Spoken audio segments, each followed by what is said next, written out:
Boas noites, todos bem por aí? Estamos aqui, vamos começar mais uma live da segunda semana do Divórcio com Respeito. Eu sou a Marília Oliveira Teles e hoje nós vamos receber aqui no Divórcio com Respeito duas figuras incríveis. O educador, escutador e palhaço Cláudio Tebas e o psicólogo, podcaster e autor Alexandre Coimbra Amaral, que acabaram de chegar. Então eu vou trazer eles para dentro da sala para a gente começar oficialmente o nosso papo aqui. Ale e Tebas, já chamei vocês, aceitem aí. Aí, pronto. Bem-vindo, bem-vindo. Muito obrigado. Todo mundo ouvindo bem? Eu te escuto bem. Tá ótimo. Também te escuto bem. Em primeiro lugar, muito obrigada por aceitarem o convite da semana, de participar aqui da nossa semana do Divórcio com Respeito, essa é a nossa segunda semana, e tem sido muito bacana poder trocar ideias com profissionais de outras áreas e profissionais do direito também, da saúde mental, de finanças, sobre esse acontecimento na vida de algumas pessoas, que é o divórcio. E a gente entende que ele, como tudo na vida, pode acontecer de várias maneiras e em algumas coisas da vida a gente pode escolher a forma de lidar com isso. E no divórcio a gente espera que todos possamos lidar com o maior respeito possível. O tema que nos coube hoje, né, nesse dia, a gente está falando de montanha-russa das emoções. Já tivemos uma live às 8 da manhã, à 1h da tarde, tivemos a Olivia e o Jordano conversando também. E agora fechamos esse nosso primeiro dia falando do luto. E Cláudio e eu conversando antes, Alexandre, a gente propôs, né, a ideia de chamar essa live de Luto Junto. E aí eu estou muito bem acompanhada, então, pelo Cláudio Tebas, escutador, educador, palhaço, autor de livros maravilhosos, e Alexandre Coimbra Amaral, psicólogo, terapeuta, escutador também, podcaster sensacional, eu adoro café com cuscuz, e coautor com o Tebas dessa preciosidade chamada De Mãos Dadas. E vou começar aqui essa minha tarefa, como disse outro dia uma pessoa que eu gosto muito de falar, de tentar não atrapalhar a conversa dos convidados, que é a ideia do luto, ela traz, né, os estudiosos do luto trazem a ideia de que o luto passa por diversas fases, né, como a negação, a raiva, a barganha, a depressão e aí a aceitação. A gente sabe que a dor do luto pela morte de alguém se assemelha à dor do divórcio pela morte de um projeto de vida comum. Mas é muito diferente, né? A morte e o divórcio são situações muito diferentes. Mas ambas ativam partes, né, do nosso cérebro responsáveis, inclusive por sentir dor física. Mas a gente sabe também que a tristeza faz parte da vida e que é importante atravessar esse momento. Vocês deram um título tão lindo para o livro que vocês escreveram juntos, né? Que é o De Mãos Dadas. E eu quero começar a nossa conversa com uma pergunta. Eu tenho muito claro para mim, por experiência vivida, que é preciso mesmo uma aldeia para a gente criar filhos e educar filhos juntos. Então, eu queria saber de vocês, é preciso também uma aldeia para a gente poder viver o luto? Quer começar, Cláudio? Eu começo. Vou puxando aqui. Primeiro, feliz. Eu até engasguei. Estou super feliz de estar aqui com a Lei que amo, com você, Marília, que amo também. E a oportunidade de falar disso, desses lutos todos, sobretudo esse luto que envolve divórcio. Porque tive um divórcio muito complicado quando era bem novo. Agora, na perda da minha mãe, e o livro ele fala disso, é a trajetória do meu luto, acompanhado de mãos dadas aqui com o Alexandre, a gente pode depois me mostrar o livro, eu cheguei mesmo à conclusão de que, sim, assim como a gente precisa de uma aldeia para criar uma criança, é preciso de uma aldeia para cuidar de um enlutado. Eu estou falando por o enlutado, assim, porque acho que o luto, paradoxalmente, é uma espécie de parto também. Que quando morre alguém de uma morte tão importante, eu amo esse termo que a lei usa, uma morte tão importante, ele usa no livro. Quando a gente passa por uma perda tão importante, é como se a gente tivesse fazendo nascer uma outra pessoa de você mesmo, assim. Um bebê diante do espanto de como será a vida sem aquela pessoa. Então, esse bebezinho espantado, criança quando vai tomar banho, assim, que está acostumada a encostar na costela da mãe, o baço, de repente, é, é, ele precisa, eu preciso desse acompanhamento de uma aldeia. E tenho muita sorte, de como hoje, por exemplo, está expandindo a aldeia com a Marília, para os cuidados que eu fui tendo e que tive no Alê a melhor mão e companhia. Eu acho que as mãos, elas têm que ser dadas não só no luto. A gente precisa falar disso porque a gente ainda é uma sociedade que se dá muito pouco às mãos. Seja no luto, seja na criação de filhos, seja no nascimento, seja na dificuldade que não pode ser dita porque existe um tabu sobre qualquer tema. Então, a solidariedade ainda é um exercício que exige uma disponibilidade, primeiro, cognitiva. Assim, eu preciso pensar que eu tenho que ser solidário. Eu acho triste que a gente tenha que falar disso, mas é muito verdade. Eu acho que as razões disso têm a ver com a aceleração da vida, o individualismo contemporâneo, né? Então, todos os processos que não são levados na esteira do que o mundo diz que deve ser uma biografia de sucesso, eles são processos mais marginalizados. Então, tudo que tem a ver com cuidado, ele colapsa com essa ideia de que a gente tem que estar o tempo inteiro buscando esse sucesso da adultez. Então, quem cuida de criança, quem cuida de idoso, quem cuida do seu luto, quem cuida da sua depressão, né? Que são momentos em que você fica mais destonificado para essa produtividade, fica mais solitário. Então, a gente precisa, sim, de uma aldeia para criar uma criança e para ajudar a fazer brotar esse novo ser de que o Cláudio estava falando. E, pelo simples fato do luto ser um evento muito longo, então uma pessoa só não dá conta de acompanhar um enlutado, né? E nem o enlutado tem vontade de falar só para uma pessoa. Né? A morte é um evento social. Eu preciso falar da morte para que eu possa elaborar o que vem depois dela.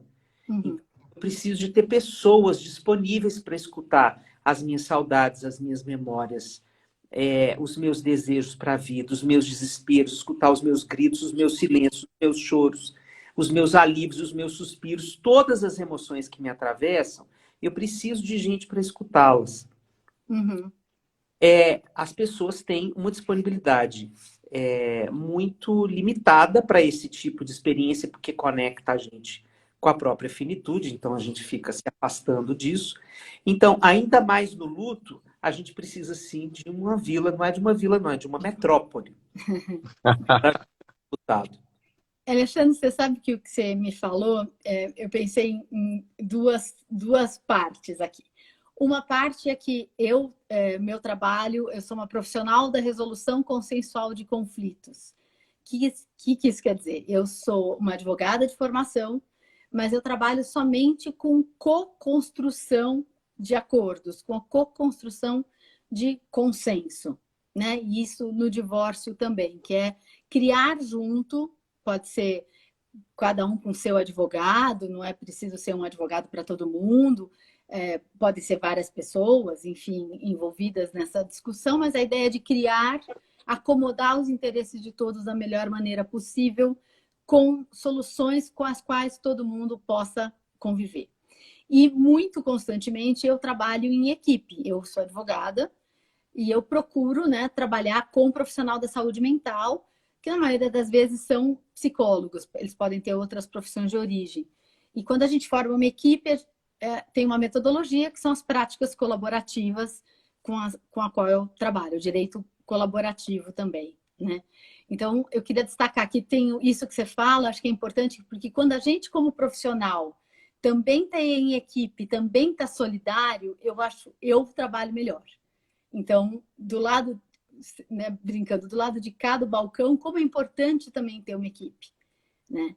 E do lado de lá, quem eu estou atendendo, né, o meu caso é o cliente que vem, ele vem num momento de grande dor e sofrimento, né?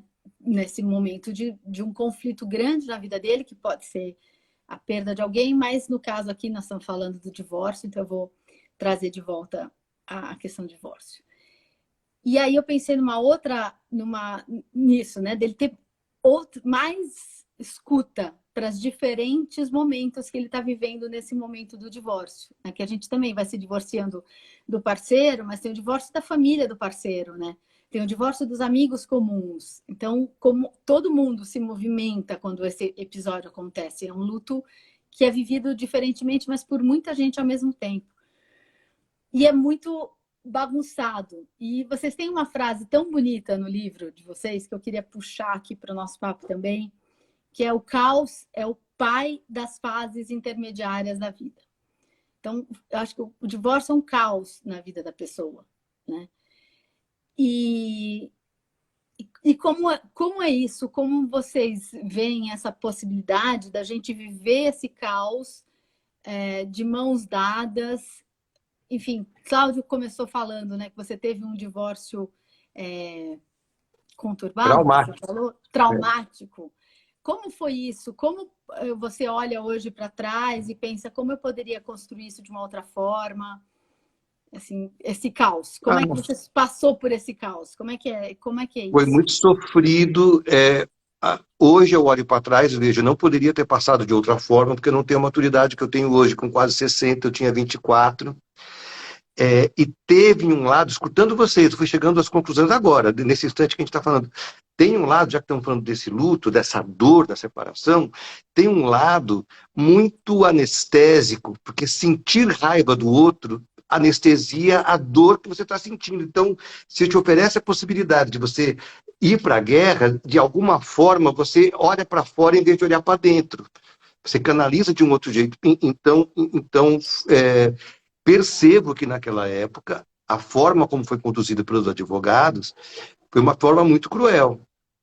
Que houve a contrapartida de eu estando com raiva, eu não parecia estar sofrendo tanto a dor de uma separação, porque eu estava lutando contra quem eu estava me separando, né? E isso acho que talvez seja o pior caos, porque é um caos sem possibilidade de um cais. Você não tem aonde aportar, porque você está com tão pouco... Estou falando a partir da minha experiência, o que eu vivi, tão pouco em contato consigo para poder viver a dor, compreender essa raiva, está dizendo o que em mim. Então, é só um mar revolto. A separação litigiosa foi para mim. Esse mar revolto que não tem um lugar onde chegar. Chegou um navio aqui e aportou. Porque o melhor lugar para aportar seria parar na minha dor, na minha tristeza. Está sendo difícil separar da mãe da minha filha é tão pequena, eu não pude viver, não tive condição e maturidade para viver isso. Eu não tive aonde aportar o meu barco. Olha, eu quero colocar uma coisa que eu adorei saber da sua afiliação, Marília, porque eu também trabalho com práticas colaborativas na psicoterapia, né? Eu sou terapeuta de família e trabalho de forma colaborativa. Então, eu acredito muito na justiça restaurativa, eu acredito muito nos processos colaborativos, acredito muito no diálogo, como eu sou um devoto do diálogo, para falar a verdade. Somos Então, dois. Três, eu tenho certeza, Cláudio. três. Então, voltando para o tema do divórcio, eu acho que tem algumas coisas que me emocionaram muito na fala do Cláudio, essa história da raiva como uma defesa, né, para não entrar na própria dor. Eu acho que o divórcio, ele ainda nesse momento, uma coisa que mobiliza, mas às vezes as pessoas não conseguem entender por que mobiliza tanto. Uhum. Nós vivemos uma transição cultural na organização sobre os casamentos. Do século passado para cá, o casamento era até que a morte o separe e passou a ser infinito enquanto dure. Essa transição da possibilidade da gente se separar sem o estigma social passou por um tempo em que a separação foi homologada pela lei, mas a gente tinha muito estigma social, né? Então, a mulher separada, os filhos de pais separados viviam um processo de exclusão social que causava muito sofrimento. Isso a gente já superou. Não existe mais esse estigma social. Tem pessoas separadas e recasadas e crianças, filhas de pais separados, de mães separadas, de pais recasados, de mães recasadas, por todos os lados. Se ele vai olhar na sala de aula, ele não vai ser o único, né? Acontece que o ideal que continua regendo o enlace das pessoas ainda é o amor romântico. E essa é a grande armadilha. Eu costumo dizer que o amor romântico é o Darth Vader do casamento. Porque o amor romântico, ele constrói uma fanfic, ele constrói uma ficção, né? De que o amor é a materialidade que faz permanecer a relação. E o amor, ele é apenas uma das nutrições de um cotidiano do casal. E na hora em que a gente se separa, a gente se desilude, não é só com o parceiro, a gente se desilude também com o amor. E aí, se a gente tivesse uma leitura menos romântica do amor, a gente teria menos trabalho para se separar. Porque já é muito forte você se desiludir com o parceiro. Já é muito forte você se desiludir com o projeto de vida. E ter que admitir que você perdeu, né, aquele sonho. E que você tem uma realidade adversa para enfrentar.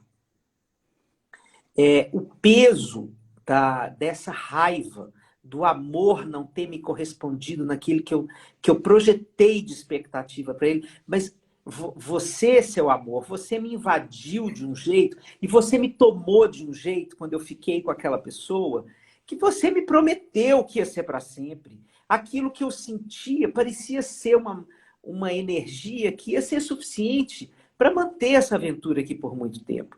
Então, eu acho que tem um pedaço dessa raiva de que o Cláudio colocou, ainda mais aos 24 anos de idade, né? Assim, como é que é isso? Como é que eu vou entender agora o que é o amor?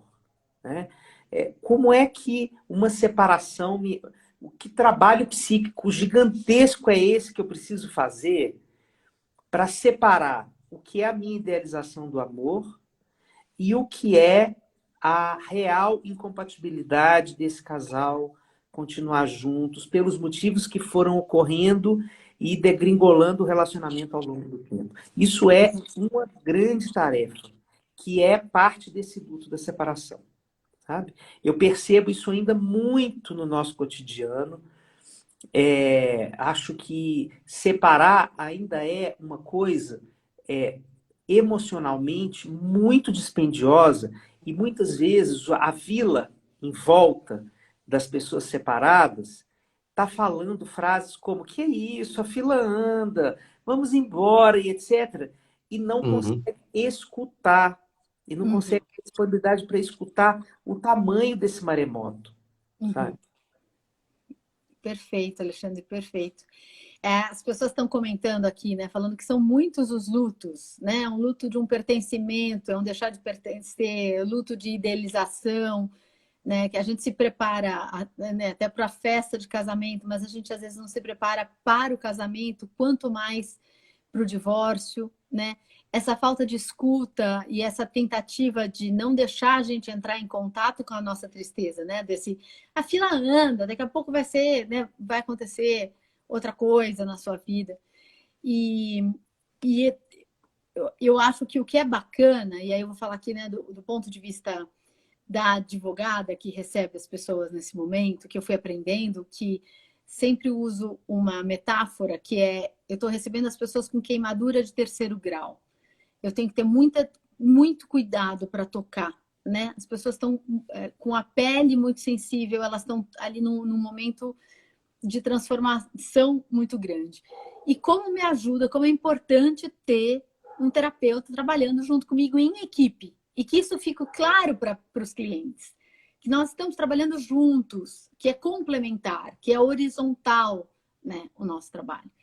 Porque, e aí vou pegar aqui essa outra imagem, vocês têm várias imagens no livro que eu gosto muito, ajudar as pessoas nesse trabalho conjunto, porque tem perda financeira também, né?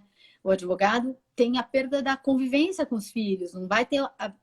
provavelmente a pizza do domingo vai ser revezada, porque vai ficar um pouco né, com um, com o outro, com o pai, com a mãe, com a mãe, com a mãe, com o pai, dependendo da configuração. Mas eu acho que um trabalho bacana, importante, que a equipe que está atendendo no momento de divórcio é fazer com que a pessoa identifique os cacos do luto, para que eles possam ser guardados dentro, como o Cláudio você coloca no livro, né? Partes do livro. Isso aí é uma genialidade de Cláudio Tebas, que foi sentenciada por Christian Dunker na semana passada. Então agora eu posso falar com referência. Quem disse não fui eu, foi Christian Dunker. Então eu estou liberado. Essa história dos cacos do luto, minha gente, isso é uma ideia que o Cláudio colocou no livro dele e que é tão preciosa, é uma imagem tão poderosa. Conta essa imagem, por favor, Cláudio, porque é brilhante demais. Deus é mais. Ah, querido. Eu fui percebendo, conforme fui vivendo... Para quem está chegando agora, está tudo aqui mesmo, hein?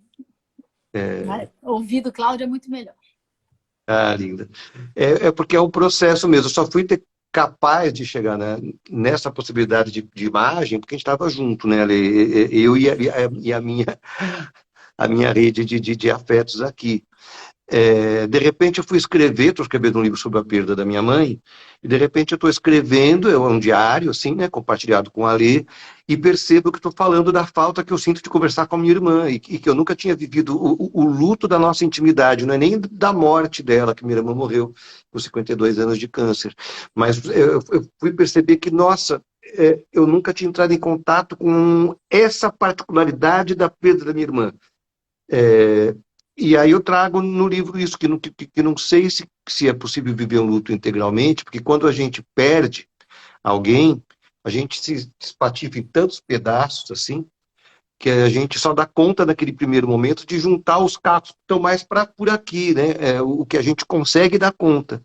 Mas quando acontece uma nova perda, isso foi bem no meu corpo, no meu coração, na minha alma, no meu espírito, quando acontece uma nova perda, na hora que você está juntando lá, de repente você encontra um caco de luto que estava ali embaixo de um armário, do luto anterior. Aí você vai pegar e diz, nossa, eu não tinha vivido essa perda. E ela só foi possível porque ela estava misturada com os outros cacos do chão, né? Então, acho que, de alguma forma, um luto se conecta ao outro, assim, por esses pedacinhos da gente que se esfacelam e que a gente vai juntando em algum momento. E isso acontece da mesma forma na separação, né? Porque os cacos que ficam por baixo do armário são lutos de relações anteriores. São cenas que muitas vezes ficam escondidas no fundo do armário Porque o primeiro caco de luto que você cata pode ser, por exemplo, das cenas que te geraram a raiva que te levou a tomar a decisão da separação. Mas à medida que um tempo passa e você vai assimilando aquela história, vão ter as cenas, os cacos do luto conjugal que recordam os bons momentos que você viveu com essa pessoa da qual você está se separando. Então, pode ser que esses cacos fiquem para depois, né?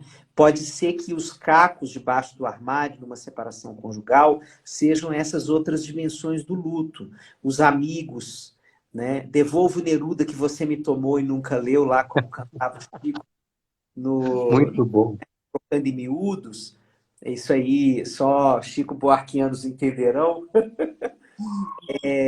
Mas a ideia que está por trás dessa imagem tão genial do Cláudio é que um luto de uma grande perda, como é uma separação conjugal, é uma jornada muito insólita, porque ela não termina com o recasamento, por exemplo, como muita gente pensa, né?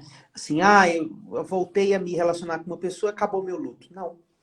É como se uma coisa fosse colocada, né, no lugar de E outra ali, colada. exatamente, porque as pessoas não são peças de um tabuleiro que se substitui, né? A gente não fala em resolver o luto.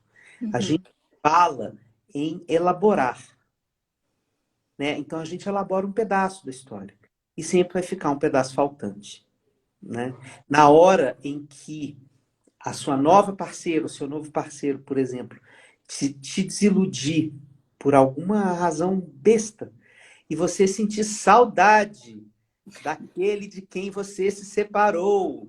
Veja que coisa louca, né? Aí você vai perceber que tem uns caquinhos lá para você pegar no fundo do armário.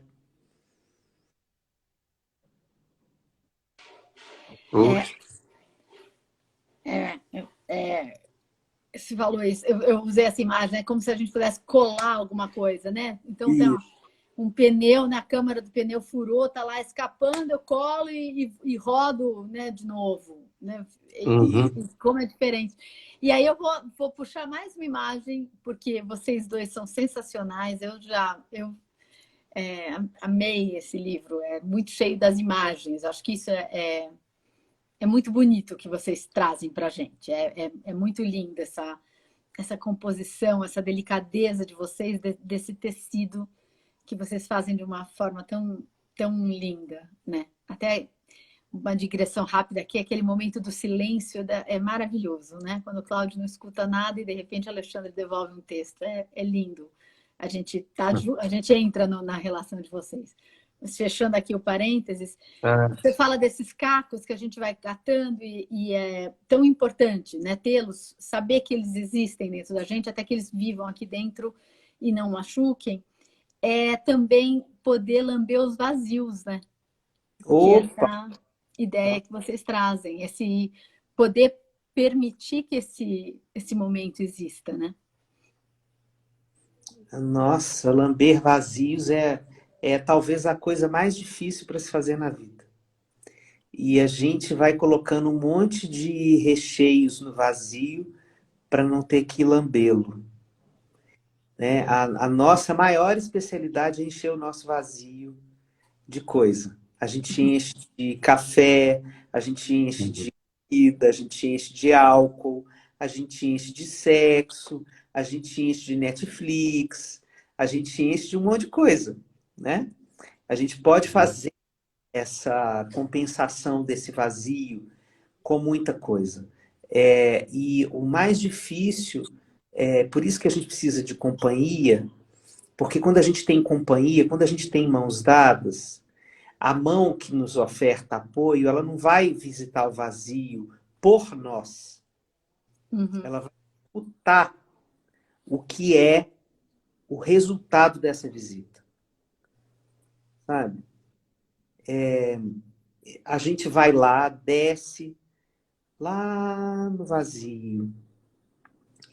Eu costumo dizer que nessa hora, no luto, o buraco em que a gente cai se mostra um útero.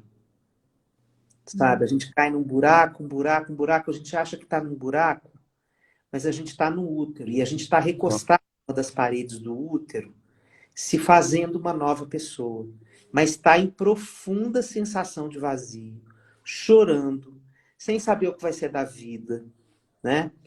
E na hora em que a gente vive essa experiência de desespero, de não saber como é que vai ser a vida agora, meu Deus do céu, me separei, eu sonhei com esse casamento a minha vida inteira, essa era a pessoa que eu imaginei que eu ia terminar a vida com ela, eu tinha um monte de planos e sonhos, e agora o que vai acontecer? Quando eu não sei como é que eu vou ficar na sociedade, não sei como eu vou ficar com a minha família, porque eu vou dar conta de criar filho sozinho, Se tiver uma pessoa de mãos dadas por perto, ela não vai te dar uma solução, nem uma solucinha. Vai te dar uma oportunidade de você, no meio do desespero, poder receber um abraço. E isso faz toda a diferença. Né? Nossa. É isso, é tudo e apenas isso. As pessoas acham que diante do luto a gente tem que ter uma resposta. A gente não tem que ter resposta. A gente tem que ter presença. Se a gente puder ofertar presença, a gente já oferta muita coisa para as pessoas. Né? Nossa, faz tanto sentido que o teu coração pulando assim. Porque nesses momentos aqui de perda aqui da minha mãe era a pessoa mais próxima que eu tinha. A gente tinha uma qualidade de conversa sobre qualquer que fosse o assunto. Confidente, de uma vida inteira. Então eu caí nesse buraco do útero que você trouxe agora, e para mim fez muito sentido, ainda mais tratando de perda de mãe, né, voltar para o útero, essa coisa de muito emocionado. Mas complementa esse buraco, porque me peguei contando para o Alê, falando com meus filhos, falando com a Cris, minha esposa, as mesmas histórias, muitas vezes, muitas vezes, muitas vezes. E escuto o eco, assim, da nossa conversa agora de nós três, e de todo mundo que estiver com a gente comentando, que as pessoas que me escutaram, elas me ofereciam silêncios diferentes. Olha que lindo. Então, Que bonito isso, Cláudio. a, e esses silêncios possibilitavam que a mesma história ecoasse de outro jeito. Eu falo o silêncio da Marília de um jeito, eu tenho tal intimidade com ela, eu reescuto a história através da reverberação do silêncio que cada um me oferece. E isso vai me ajudando a compreender, que nem criança, quando que pede para você contar a história, e se você esquece um detalhe, ela lembra, não, conta de novo. É um pouco isso, cada eco de cada encontro me faz entrar em contato com um pedacinho dessa história que eu estou contando muitas vezes. Nossa, que maravilha. Que maravilha. Gente, vocês estão vendo a facilidade que foi escrever um livro com Cláudio Tebas? Assim, posso. Porque eu recebi esse tipo de coisa. Era assim, a minha tarefa era assim, comenta ele. Aí vinha esse tipo de coisa, entendeu, Marília, com o meu negócio? O troço foi mole. Olha, eu vou falar uma coisa, para todos que estiverem com a gente, todos que estiverem com a gente. O Alê, ele é de uma generosidade o tempo inteiro aqui, vocês veem, mas ele é de uma preciosidade, assim, parece que brotam belezas quando ele fala. A ponto de, eu contei para ele já, essa noite eu sonhei que ele estava falando umas coisas no sonho para mim que eram incríveis, assim, que na prática nem sei se eram, mas que eu sonho com o Alê falando coisas incríveis. Eu tenho que contar uma coisa também que você não sabe. Foi nem de sonho, é de muita realidade enraizada na vida. No dia que a gente foi lançar o nosso livro, na Livraria Cultura, a Dani, minha esposa, me deu um pessegueiro de presente. Porque tem O pessegueiro é um personagem desse livro, né? Não vou dar spoiler, porque é um dos capítulos mais lindos do livro, falando do pessegueiro, e ele está aí na capa. Então, ela me deu o pessegueiro de presente. Cláudio, isso tem 1 mês e meio, né? Mais ou menos. Acho que sim. E lançou o livro. Sei lá, tem 40 dias, Marília. Mas o pessegueiro está, assim, uma maravilhosidade. Cheio de coisa. Assim, Gente, esse livro é uma pulsão de vida tão impressionante, né? é, Porque junto com ele está nascendo tanta coisa, e isso também é uma marca do luto, né? Quando a gente vive o luto, a gente cria vida. Uhum. Viver o luto da separação é criar uma nova possibilidade de vida para todo mundo poder existir, né? exato. Uhum. Esse aqui hoje, para mim, é a metáfora concreta dessa ideia. Vou te mandar depois a foto, Cláudio, para você. Manda para mim, manda para Marília. E a gente põe aqui no Divórcio com Respeito para todo mundo ver o pessegueiro. Que Que coisa, lindeza. né? Que bonito que é poder abrir espaço, né, para as coisas florirem, frutificarem. Isso, isso. Isso, cada vez mais, a cada conversa que eu tenho, como essa que estamos tendo agora, eu me convenço que é muito um livro sobre a vida mesmo. Sobre a urgência de viver e sobre as flores que nascem dessas conversas que a gente vai se amparando pós o luto. Engraçado, Tá né? perguntando aqui, compra na Amazon, compra na... Um monte de livraria física já tem, mas assim, Tem. Compra na Livraria da Vila, compra no site da Editora Planeta, compra no mundo todo, porque esses homens são homens que estão aí para a gente desfrutar deles. E falando em fruta, pessegueiro, desfrutar, o que eu ia falar para vocês é que no começo da minha formação, que eu trabalhava como mediadora voluntária no fórum, né? A gente chegava para fazer audiência e se tinha acordo, e se não tinha acordo, a gente tinha que lavrar um termo dizendo que a audiência foi infrutífera. E aquilo sempre me revoltou. Cláudio que está com uma série maravilhosa no Instagram dele, no perfil dele, que isso não é coisa que se diga, como uma audiência entre pessoas que estão com um conflito pode ser infrutífera. Se as pessoas saíram das suas casas, dos seus trabalhos, naquela época nem tinha aqui online, foram até uma sala do fórum, sentaram, olharam uma para a outra. Elas podem não ter conseguido construir nada juntas naquele momento, mas dizer que uma audiência foi infrutífera, Ai, que aflição. não é? Tem muita coisa que a gente precisa transformar ainda. Aliás, vou aproveitar e já convidar todo mundo que está aqui com a gente hoje, e até vocês. Amanhã, 13h, eu vou estar com a Silvia Marzagão aqui no Divórcio com Respeito, falando justamente do outro tema que me encanta pensar a respeito, que é preciso nomear as coisas para que elas existam, né? Então, a audiência não pode ser infrutífera. Quando a gente se separa, tem que ter convivência com o filho. Filho não é visita, né? Eu acho que tudo isso, nomear, falar claramente, dar espaço para a dor, para todos os cacos do luto, para lamber os vazios, tudo isso faz parte de atravessar um processo de divórcio com o máximo respeito possível. E eu acho que é isso que faz a gente acreditar no nosso trabalho e faz poder lidar com a dor do outro de uma forma respeitosa, né? É um trabalho bacana. E poder ter contato com pessoas maravilhosas e profissionais maravilhosos que nem vocês também é muito bom. De mãos dadas. A Muito história obrigado. do frutífero é como a gente imaginar que a árvore no outono, ela não é uma árvore, né? Porque o luto Nossa. é um outono da alma. Na hora que a gente está enlutado, a gente está se desfolhando de um passado. Nossa. Então, Estou falando que ele só fala coisa incrível. então assim, você precisa se desfolhar para poder reflorescer e frutificar. Então, pode ser que a primeira audiência seja de desfolhamento e não de frutificação. Nossa, total. Maravilhoso, Ale. Maravilhoso. E me ocorre também que às vezes está nascendo maçã, mas o cara não está vendo porque ele está esperando o morango, mas está nascendo uma fruta lá, mas ele quer tanto morango que ele não vê o resto do pomar. Sim.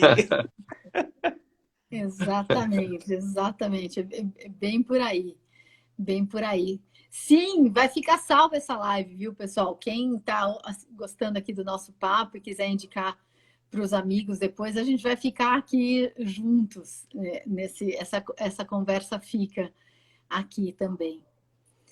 E, Cláudio, você passou, então, né, você falou bom, com o divórcio com 24 anos, enfim, agora você acabou, né, você está, né, viveu esse luto aí da perda da tua mãe. Como é que você falaria para as pessoas o que elas devem buscar nesse momento de transições, de luto? Liga para o Alexandre. Melhor companhia impossível. Agora, se você não conseguir, com certeza na sua volta tem alguém louco para te dar a mão.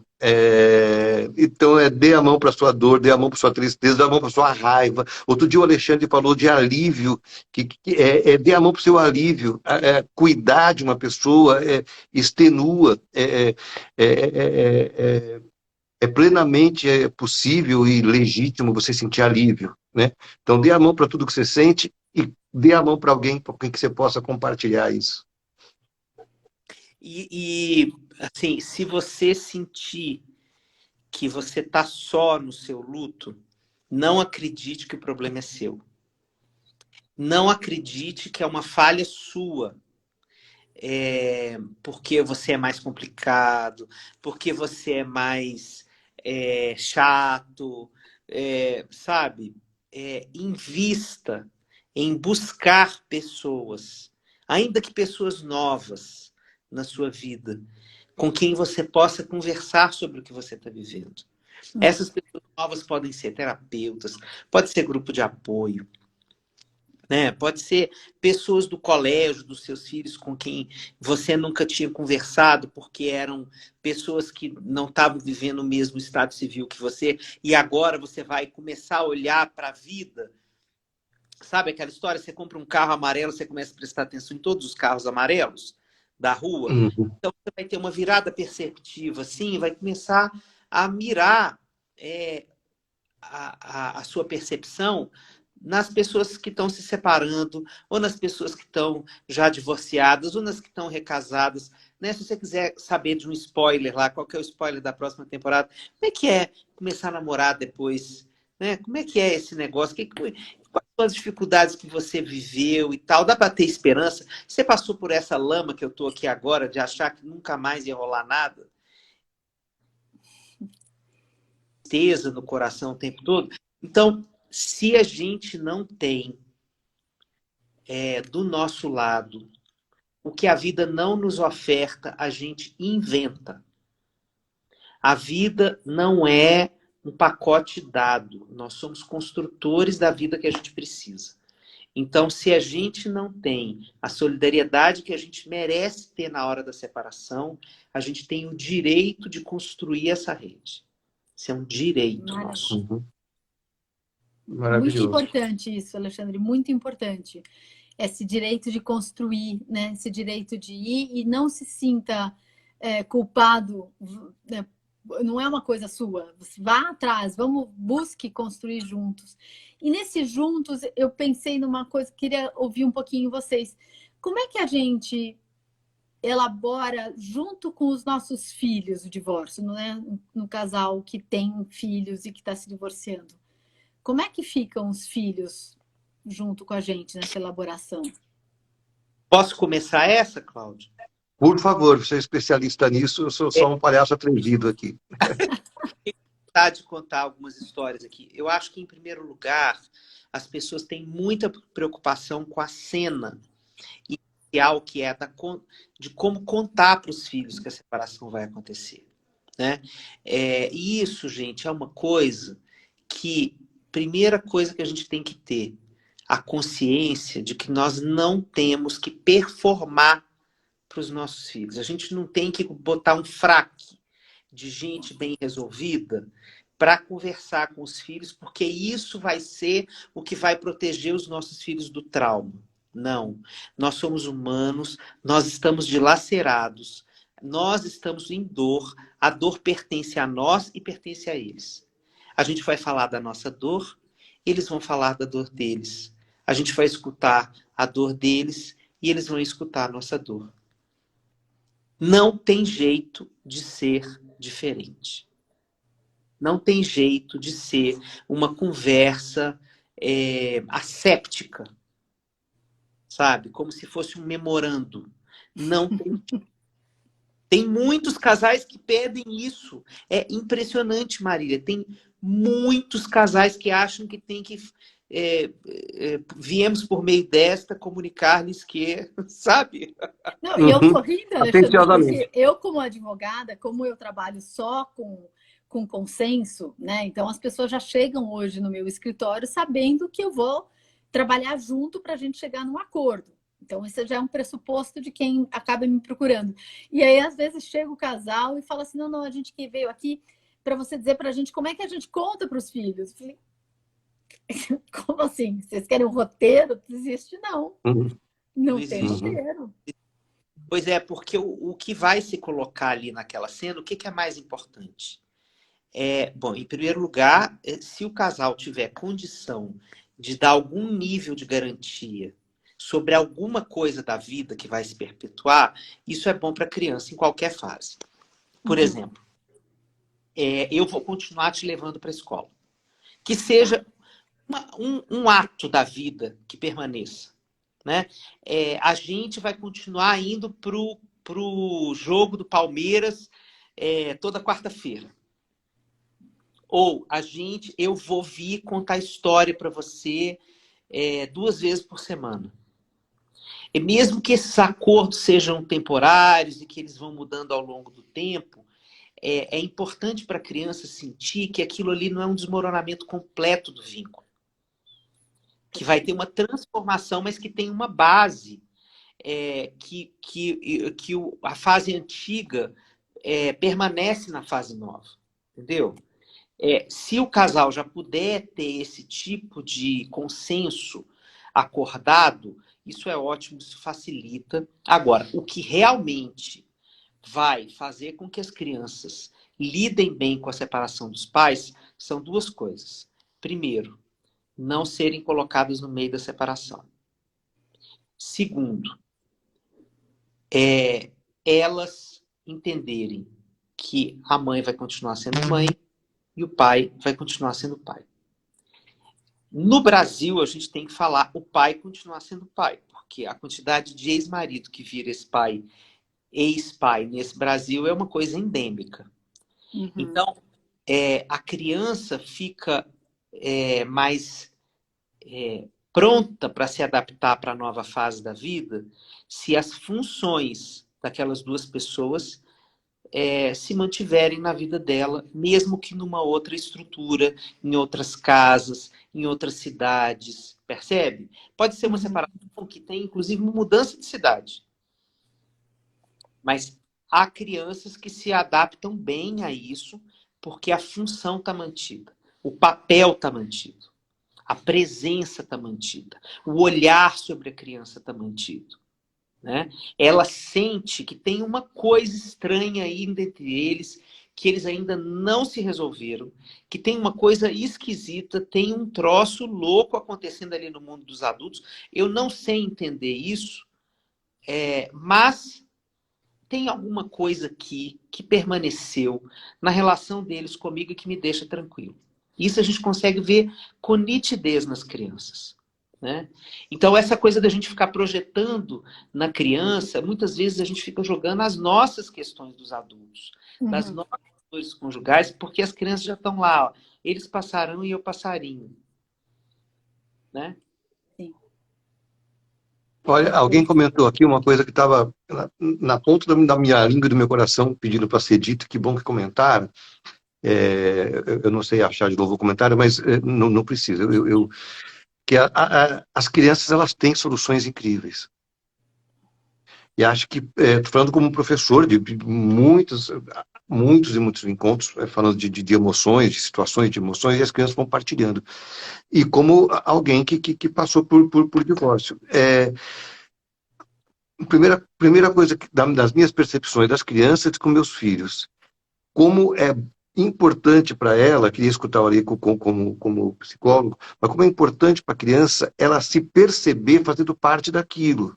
Uhum. Filho, papai não vai mais morar aqui, papai vai continuar te levando na escola. O que pode ser bom para você? Porque o papai também precisa de algumas coisas. Eu estou falando assim, quando você pede ajuda para a criança, ela recebe um presente divino, que é a sensação extraordinária que é você se sentir importante para alguém, para o outro.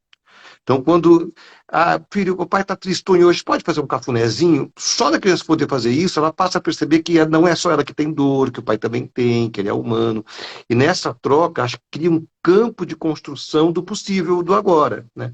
Que é na conversa, no diálogo que a gente falou agora há pouco, né? O que a gente precisa? O que posso fazer, filho? O pai precisa disso, precisa do quê? Mãe precisa disso, precisa do quê? Construir com a criança o momento seguinte, assim. E você falou, Cláudio, uma coisa muito bonita, né? Que é algo que eu sempre repito no meu trabalho, que eu aprendi com meus parceiros também, terapeutas, na minha própria análise, né? Trabalhamos com o possível. É o que a gente pode oferecer, né? Uhum. E é isso. E um pedido de cafuné é tão Uhum. importante, né? Pode ser Uhum. fazer toda a diferença. Muito, Uhum. muito bacana. Temos poucos minutos, então eu vou agradecer muito vocês, que eu quero que vocês encerrem. Vou passar a palavra para vocês fecharem a nossa live. Queria agradecer imensamente. Eu me senti muito de mãos dadas com vocês, lendo o livro. E vocês são muito generosos, encantadores e poéticos. E é uma delícia ficar conversando aqui com vocês. Eu espero que a gente se reencontre. E como eu já brinquei aqui fora do ar, qualquer hora eu vou visitar vocês dois aí no mato e a gente vai poder continuar essa conversa. Eu não sei fazer Gostoso. cuscuz, viu, Alexandre? Mas a gente inventa Ó, alguma coisa. por minha conta. Queridos, a palavra é de vocês para a gente poder finalizar essa noite, embora um tema tão, né, desafiador, mas que bonito. Quantas bonitezas e maravilhosidades a gente conseguiu ter nessa conversa. Então, muito obrigada e passo a palavra para vocês para a gente finalizar a nossa conversa. Vou deixar o Alexandre por último, que ele fala lindão. E eu passo essa responsa para ele. Isso significa, parece que é legal, mas é uma sacanagem.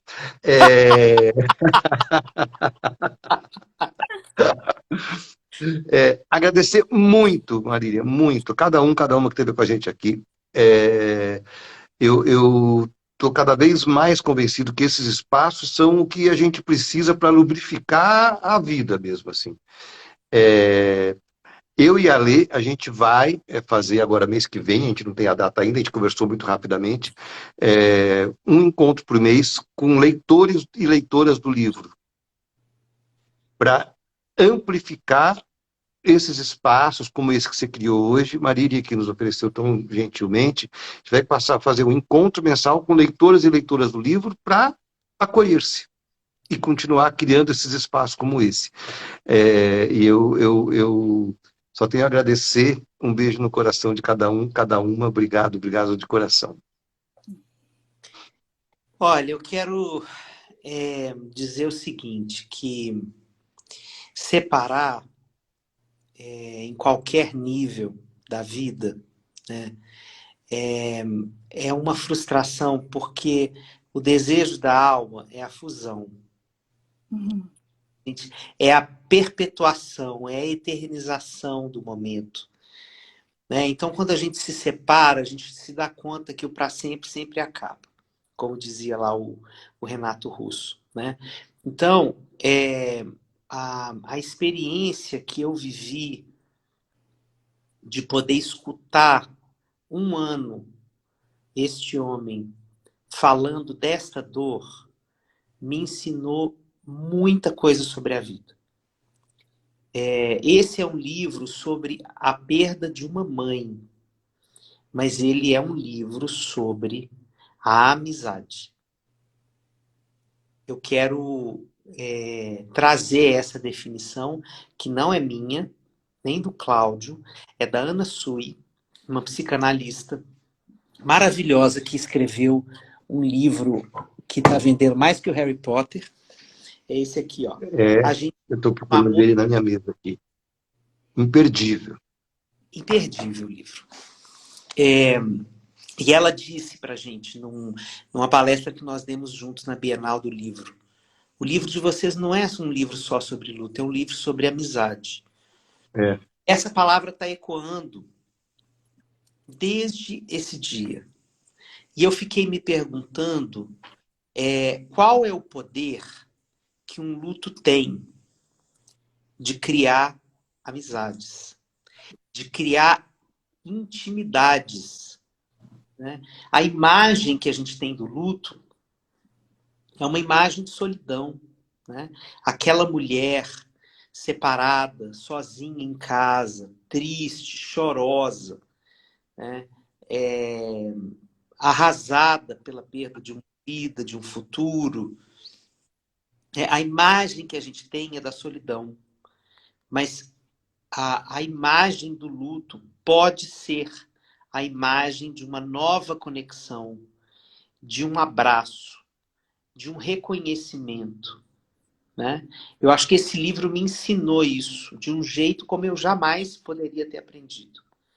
Então, o Cláudio me permitiu aprender isso nas vísceras, né? O Cláudio me permitiu aprender isso assim, em cada célula do meu corpo. E isso fez com a gente, né, uma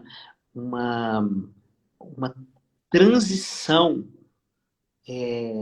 que a gente ainda está botando palavras. Assim. Você vê, cada vez que a gente conversa, seja aqui numa live, quando eu vou para a casa dele, ele vem aqui, assim, a gente vai se dando conta do tamanho que a gente virou, sabe? Assim, a gente virou amigaço, assim.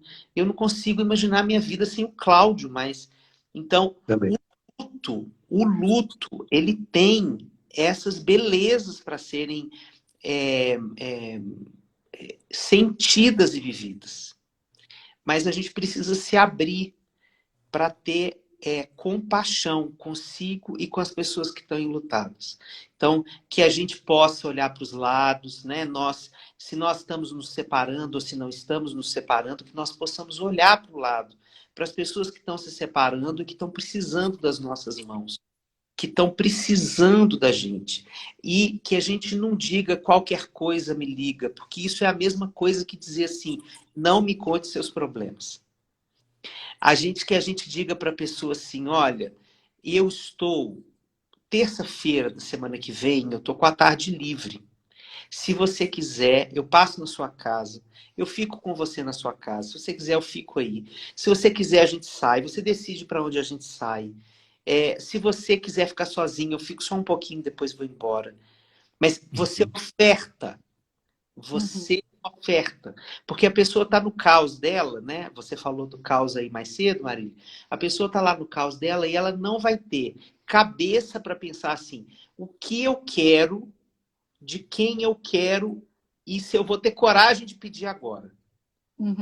Então, que a gente possa se abrir para ofertar o que a gente tem. Pode ser pouco, mas esse pouco vai ser uma gota de esperança, assim, que vai reverberar na vida daquela pessoa, né? Então, as pessoas que estão se separando precisam muito disso. Que a gente possa fundar uma aldeia que tenha essa capacidade de ofertar isso para as pessoas com mais naturalidade, com mais desembaraçamento, assim. Né? E muito obrigada a você pela oportunidade da gente ter estado aqui juntos hoje. Uma dádiva da troca, de poder a gente estar juntos. Muitíssimo obrigada, queridos. Uma boa noite. Eu vou encerrar aqui antes que o Instagram derrube a gente. Isso. Prazerzão. Obrigada. Um beijo. Beijo, Ale. Beijo, Marília. Obrigado por sempre. Tchau, tchau.